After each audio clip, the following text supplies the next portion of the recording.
नमस्कार।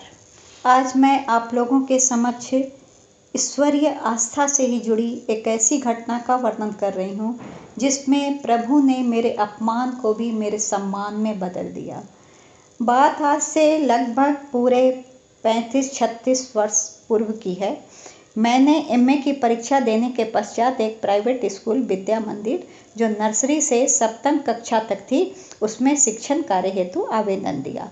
स्कूल के सेक्रेटरी ने जब मेरा सारा रिजल्ट देखा तो वे बड़े प्रसन्न हुए और कहा कि आप आज से ही अपना योगदान देना शुरू कर दीजिए।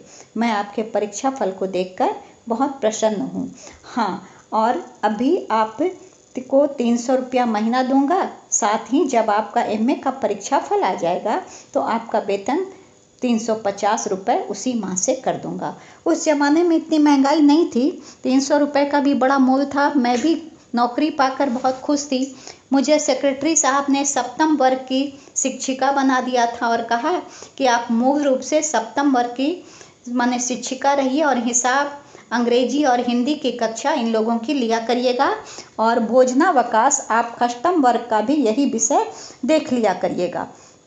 जो हो उस स्कूल में कार्यभार संभाल कर एक साधारण से वेतन पर प्राइवेट स्कूल की नौकरी मिल जाने से मुझे अपार खुशी हो रही थी कि चलो अब अपना खर्च तो निकाल ही लूँगी, कुछ माँ बाप का भी सहारा बनूंगी। क्योंकि मेरे पिताजी की आय बहुत कम थी और हम लोग 6 भाई बहन थे। उस थोड़ी सी आय से सबकी परवरिश करना उनके लिए बहुत कष्टप्रद होता था। और इधर मैं सेक्रेटरी साहब की आज्ञानुसार सप्तम वर्ग की कक्षाएं माने विद्यालय में लेने लग गई और भोजनावकाश के पश्चात मैं अष्टम वर्ग की कक्षा लिया करती थी। लेकिन लगभग 15 दिनों पश्चात ही मेरे पास में भोजनावकाश के माने आई प्राचार्य और मुझसे कहा कि सुनिए, आज से आप भोजनावकाश के पश्चात से छुट्टी तक अष्टम वर्ग की कक्षाएं न लेकर के नर्सरी वर्ग को ही देखा करिए। मैंने कहा जैसी आपकी आज्ञा। अगले दिन से मैं प्रातःकाल की 3 कक्षाएं सप्तम वर्ग की लेती और भोजनावकाश के उपरांत नर्सरी में जाने लगी। वहाँ छोटे छोटे बच्चे थे, उनमें मुझे बहुत अच्छा लगता था और छुट्टी के पूर्व की घंटी उनकी खेल कूद आदि की हुआ करती थी। मैदान में तो उतने छोटे बच्चे खेलने कहाँ जाते। वहाँ विद्यालय परिसर में ही एक महाविद्यालय भी चलता था। उनके बड़े बड़े बच्चे ही खेल के मैदान में गेंद इत्यादि खेला करते, अतः छोटे बच्चों को वहाँ कुछ देर छोड़ना भी खतरनाक था। इसलिए मैं उस घंटी में उन बच्चों को, जो 3 घंटियाँ हुआ करती थी, उन मैंने तरह तरह की बच्चों को कहानियाँ सुनाया करती थी। कहानी सुनने में उन बच्चों को बड़ा आनंद आता था। बहुत से तो सो ही जाते थे। हाँ, उस नर्सरी कक्षा में बच्चे दरी पर बैठा करते थे और शिक्षिका के बैठने वाली कुर्सी भी बहुत छोटी थी। लगातार 3 घंटे उस कुर्सी पर बैठना मुझे कष्टप्रद होता था। खैर, वही कुर्सी थी, अतः उस पर बैठने के अतिरिक्त और कोई चारा भी नहीं था। इधर स्कूल की प्राचार्य बीए पास थी और मैं एमए की परीक्षा देकर उस माने इस विद्यालय में गई थी। अतः उन्हें मेरा इस स्कूल में आना बहुत अखरता था। उन्हें शायद इस बात की तकलीफ हो गई थी कि मेरे जाने से पूर्व वो स्कूल में सबसे अधिक शिक्षित मानी जाती थी, परंतु अब ऐसा न था।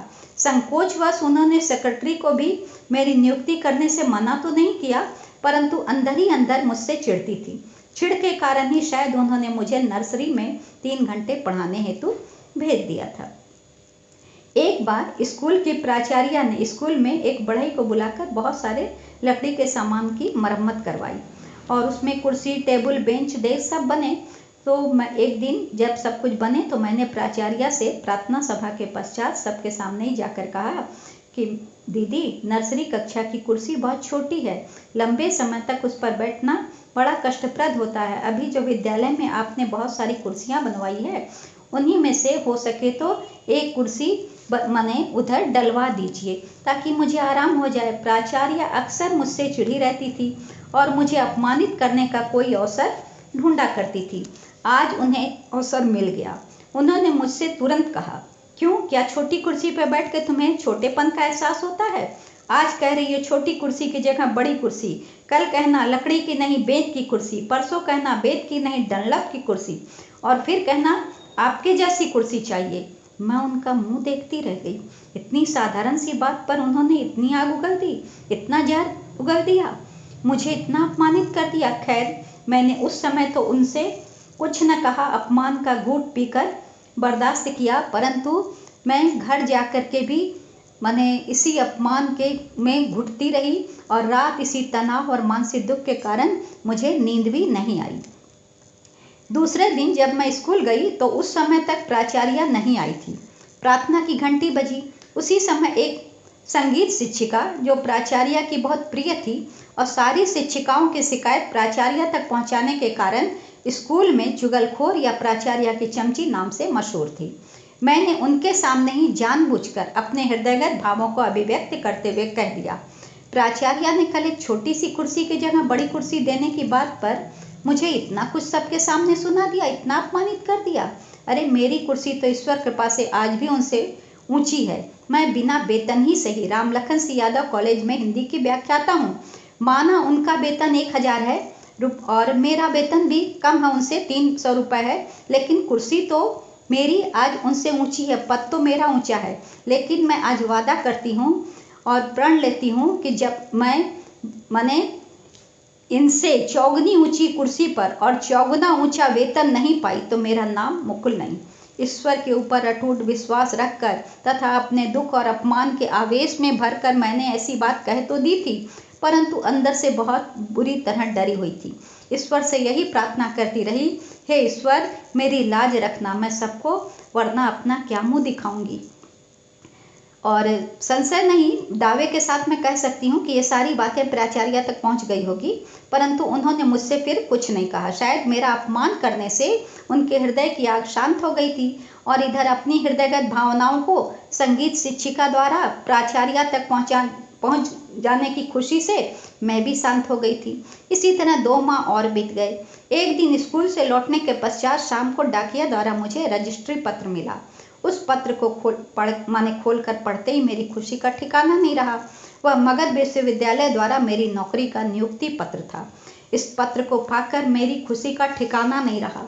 मैंने बहुत सारे मंसूबे बांधे अपने मन में और दूसरे दिन प्रार्थना सभा समाप्त होने के पश्चात मैंने अपनी नौकरी की बात सभी शिक्षिकाओं से बताई। सभी ने मुझे बधाइयाँ दी और कहा, तुम्हारी नौकरी तो 25 दिनों बाद है, तुम तब तक इधर काम कर लो, फिर दशहरे की छुट्टी बाद एक दिन मैंने विद्यालय में अपना योगदान देकर दशहरे छुट्टी का भी वेतन उठा लो। परंतु मैंने उन लोगों से साफ कहा, नहीं, अब एक दिन भी उनके शासन में कार्य करना मैं पसंद नहीं करूँगी।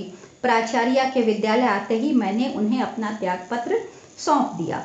वे उस पत्र को पढ़कर हतप्रभ थी, पर इसमें मेरा क्या था? मेरे ऊपर तो ईश्वरीय आशीर्वाद की छत्र छाया थी। सच है, ईश्वर जिसका मददगार हो उसे भला क्या दिक्कत हो सकती है और उसका कोई अपमान कैसे कर सकता है। यह घटना सन 1982 की थी।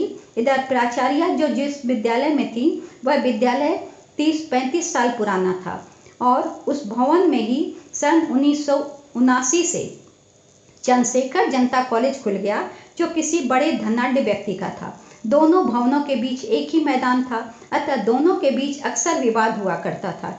स्कूल वाले सेक्रेटरी ने बाद में खुले संस्थान को खाली करवाने हेतु केस भी कर दिया था, और परंतु बात जो भी हुई हो, वो कॉलेज वाले केस जीत गए और स्कूल वाले केस हार गए और विद्यालय को जगह खाली करने का नोटिस कचहरी द्वारा मिल गया। विद्यालय वाले केस हार गए थे।